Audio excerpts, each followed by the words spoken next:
আমি যেদিনে আমাদের শিল্পী এবং টালিগঞ্জের শিল্পী এবং কলাকুশলীদের মিছিল ছিল সেদিনকেই তার ঠিক আগের দিন এই রাত্রিরের সাথী এই জিনিসটি বেরিয়েছিল এবং তার যে ডিরেক্টিভসগুলো সেগুলো পড়ে খুব চমৎকৃত হয়েছিলাম যে রিক্লেম দ্য নাইটের মতো বা মেয়েদের রাত দখলের আন্দোলনের 5 দিন পরে একটি ডিরেক্টিভ বেরোলো সরকারের শাসক মানে প্রশাসকের তরফ থেকে।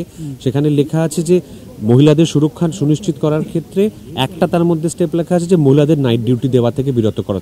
তাহলে তো গোটা জিনিসটার মানেটাই তো হারিয়ে যাচ্ছে। তাহলে রাত দখলের আন্দোলনের পুরো যে অর্থটা বা তার যে কারণে সেই আন্দোলনটি করা সেইটার অর্থটা তাহলে কোথাও ঠিকমতো পৌঁছয়নি বা তারা সেটা বুঝতে পারেননি। কেননা রাত দখলের আন্দোলনের মানে প্রস্তাবটাই এই কারণে আসা যাতে আজকের দিনে যেখানে সব জায়গায় আমরা লিঙ্গ বৈষম্য দূর করার কথা বলছি যাতে এইটা না করতে হয়, যাতে একটা মেয়েকে তার অধিকার থেকে বঞ্চিত না করতে হয়। নাইট ডিউটি করতে পারা একজন মহিলার অধিকার, ঠিক যেরকম একটা পুরুষের অধিকার।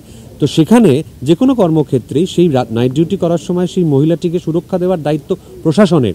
তাকে ডিউটি থেকে তুলে নেওয়া তো সলিউশন নয়, তাকে সিকিউরিটি দেওয়া হচ্ছে প্রশাসনের দায়িত্ব।